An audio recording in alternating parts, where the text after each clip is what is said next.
আজকে বানিয়েছি আলু দিয়ে ভীষণ মজাদার একটি বিকালের নাস্তা। আসসালামু আলাইকুম এভরিওয়ান, সবাই কেমন আছেন? আশা করি সবাই খুব ভালো আছেন।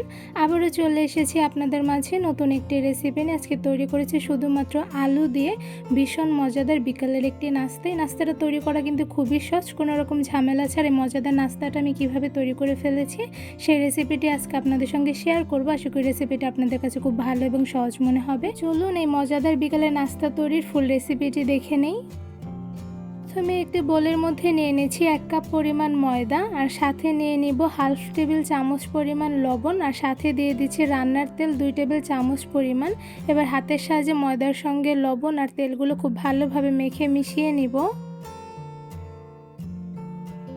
ময়দাগুলো কিন্তু খুব ভালোভাবে মেখে নেওয়া হয়ে গিয়েছে। এবারে মাখানো ময়দা দিয়ে আমি একটি ডো তৈরি করে নিব। তো ডো তৈরি করার জন্য এই ময়দার মধ্যে দিয়ে দিচ্ছি পরিমাণ অনুযায়ী পানি। এখানে আমি নর্মাল পানি দিয়ে খুব ভালোভাবে স্মুথ একটি ডো তৈরি করে নিব। তো এই পর্যায়ে খুব ভালোভাবে মেখে নিচ্ছি। ময়দাগুলোর মধ্যে অল্প পরিমাণ করে পানি দিয়ে খুব ভালোভাবে মথে একটি পারফেক্ট ডো তৈরি করে নিব। ময়দাগুলো হাতের সাহায্যে খুব ভালোভাবে মধ্যে একটি পারফেক্ট ডো কিন্তু তৈরি করে ফেলেছি। আর এই ডোটা কিন্তু খুবই সফট হয়েছে। আমি একটু ধরে দেখাচ্ছি আসলে কতটুকু পরিমাণে সফট রেখেছি। এই তো দেখতেই পাচ্ছেন। এবারে ময়দার ডোটি আমি একটি সাইডে 5 থেকে 10 মিনিটের মতন একটি ঢাকনা সাহায্যে ঢেকে রেস্টে রেখে দিব।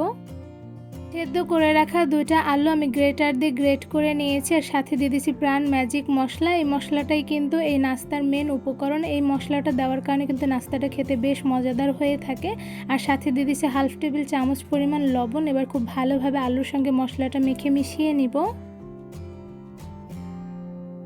আলুর সঙ্গে মশলাগুলো খুব ভালোভাবে মেখে মিশিয়ে নিয়েছি। এবারে মশলা দিয়ে মেখে রাখা আলুগুলো আমি একটি সাইডে রেখে দিব।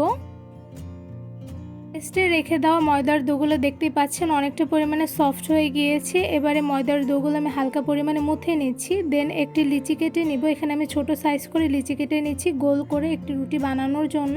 তো এরপর যে দেখতেই পাচ্ছেন ছোট সাইজের লিচি কেটে নেওয়া হয়ে গিয়েছে। রুটি বানানোর জন্য একটি ফ্রিজের উপরে লিচিটা আমি গোল শেপ করে নিয়েছি। এবার এর উপরে দিয়ে দিচ্ছি অল্প পরিমাণে ময়দা দিলে কিন্তু রুটিটা নিচে লাগবে না। তো এই পর্যায়ে কিন্তু ময়দা দিয়ে দেওয়া হয়ে গিয়েছে। এবার একটি বেলুনের সাহায্যে ছোট সাইজ করে আমি একটি রুটি বানিয়ে নিব। রুটিটা খুবই পাতলা করে বেলে নিতে হবে। তো এই পর্যায়ে দেখতে পাচ্ছেন রুটিটা অনেকটা পরিমাণে পাতলা করে বেলে নিয়েছি। এবার রুটির চারো সাইডে আমি একটি ছুরির সাহায্যে 4 কোণা করে কেটে নিব।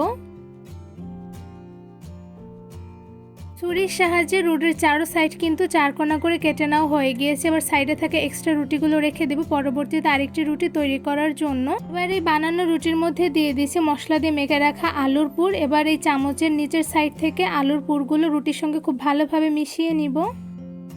রুটির সঙ্গে আলুর পুরটা খুব ভালোভাবে মিশিয়ে নেওয়া হয়ে গিয়েছে। এবার উপরে থাকা বাকি অংশটুকু আমি পুরের উপরে দিয়ে দিয়েছি। কিভাবে দিয়েছি তা কিন্তু আপনারা দেখতেই পেয়েছেন। এবার হাতের সাহায্যে খুব ভালোভাবে চেপে নিচ্ছি যাতে আলুর পুরটা বের হয়ে না আসে। এবার রুটিটা ছুরির সাহায্যে ছোট সাইজ করে কয়েক পিস কেটে নিব।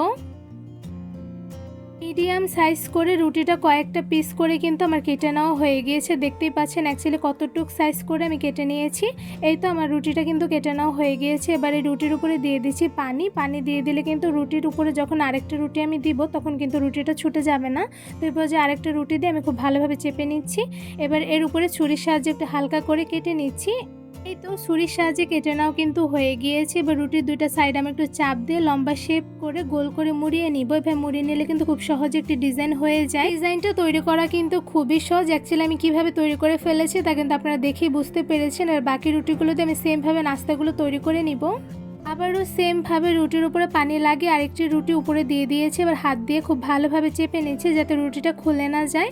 এবার একটু ছুরির সাহায্যে কেটে নিচ্ছি। এবার এই রুটির 2 সাইড খুব ভালোভাবে হাত দিয়ে চেপে আমি লম্বা শেপ করে মুড়িয়ে নিব। তাহলে কিন্তু আরেকটি নাস্তা খুব সহজে নিয়ে ফেলা যায়। তো এই পর্যায়ে কিন্তু আমার আরেকটি নাস্তা বানিয়ে ফেলা হয়ে গিয়েছে। এবার সেমভাবে বাকি নাস্তাগুলো আমি বানিয়ে নিব। এই তো সবগুলো রুটি দিয়ে অনেকগুলো নাস্তা কিন্তু তৈরি করে ফেলেছি। আর এদিকে দেখতেই পাচ্ছেন মাশাআল্লাহ নাস্তাগুলো দেখতে কিন্তু খুবই সুন্দর হয়েছে। আর এই নাস্তাগুলো তৈরি করা কিন্তু খুবই সহজ। এবার সবগুলো নাস্তা আমি ভেজে নিব। এবার নাস্তাগুলো ভাজার জন্য একটি ফ্রাইং প্যানের মধ্যে দিয়ে দিচ্ছি পরিমাণ অনুযায়ী তেল একটু গরম হয়ে আসলে এর মধ্যে একটা একটা করে সবগুলো বানিয়ে রাখা নাস্তাগুলো দিয়ে দিচ্ছি।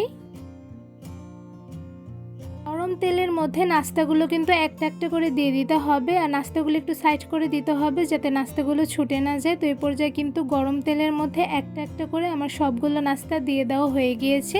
এবার চুলার আঁচটা একদম মিডিয়ামে রেখে সবগুলো নাস্তা আমি অনেকটা সময় নিয়ে ভেজে নিব। চুলার আঁচটা মিডিয়ামে রেখে কিছুক্ষণ নাস্তাগুলো ভেজে নেওয়ার পরে যখন একটা সাইড একদম শক্ত হয়ে আসবে ঠিক তখন একটি চামচের সাহায্যে নাস্তাগুলো নেড়ে উল্টে নিচ্ছি। নাস্তাগুলোর আগে উল্টে নিলে কিন্তু ছুটে যেতে পারে, তো এরপর যে একটা একটা করে সবগুলো নাস্তা উল্টে নিব। এই তো সবগুলো নাস্তা একটা একটা করে উল্টে দেওয়া কিন্তু হয়ে গিয়েছে। এবার মিডিয়াম আঁচে কিছুক্ষণ নাস্তাগুলো ভেজে নিব। একদম মিডিয়াম আঁচে কিছুক্ষণ নাস্তাগুলো ভেজে নেওয়ার পর দেখতেই পাচ্ছেন নাস্তাগুলো কিন্তু হালকা গোল্ডেন ব্রাউন কালার চলে এসেছে। তো এই পর্যায়ে একটা ছাঁকনির সাহায্যে ছেঁকে সবগুলো নাস্তা আমি একটি ঝুড়িতে তুলে নিব। খুব সহজেই শুধুমাত্র আলু দিয়ে তৈরি করে ফেলেছি ভীষণ মজাদার আলুর নাস্তা। এই নাস্তাটা তৈরি করা কিন্তু খুবই সহজ, কোনো রকম ঝামেলা ছাড়া ঘরে বসে খুব সহজেই আমার রেসিপি দেখেই কিন্তু আপনার এই মজার নাস্তাটি তৈরি করে ফেলতে পারবেন। নাস্তাগুলো দেখতে যেমন মাশাআল্লাহ সুন্দর হয়েছে, খেতে কিন্তু অসম্ভব মজাদার হয়ে থাকে। বিকেলের নাস্তায় বা ছোটদের টিফিনে কিন্তু যে কোনো সময় আপনারা এই খুব সহজে এই নাস্তাগুলো তৈরি করে দিতে পারবেন, যা তারা খুব মজা করে খেয়ে নেবে। এই নাস্তাটা আমি আপনাদের একটু ভেঙে দেখাচ্ছি। তো দেখতেই পাচ্ছেন মাশাআল্লাহ নাস্তাটা কতটা পরিমাণে ক্রিস্পি হয়েছে। মজাদার নাস্তা তৈরি রেসিপিটি আপনাদের কাছে কেমন লেগেছে তা আমাকে অবশ্যই কমেন্ট করে জানাবেন। নাস্তাগুলো এমনি খেতে যেমন ভালো লাগে, সাথে সস দিয়ে খেতে কিন্তু আরো বেশি মজাদার হয়ে থাকে। এই মজাদার বিকেলে নাস্তা তৈরি রেসিপিটি আপনাদের কাছে ভালো লেগে থাকলে অবশ্যই আমার চ্যানেলটি সাবস্ক্রাইব করে ভিডিওতে বেশি বেশি লাইক কমেন্ট শেয়ার করে আমার পাশেই থাকবেন। আজকে এখানেই বিদায় নিচ্ছি, দেখাবো অন্য কোনো ভিডিওর মাধ্যমে। সবাই সুস্থ থাকবেন, ভালো থাকবেন, আল্লাহ হাফেজ।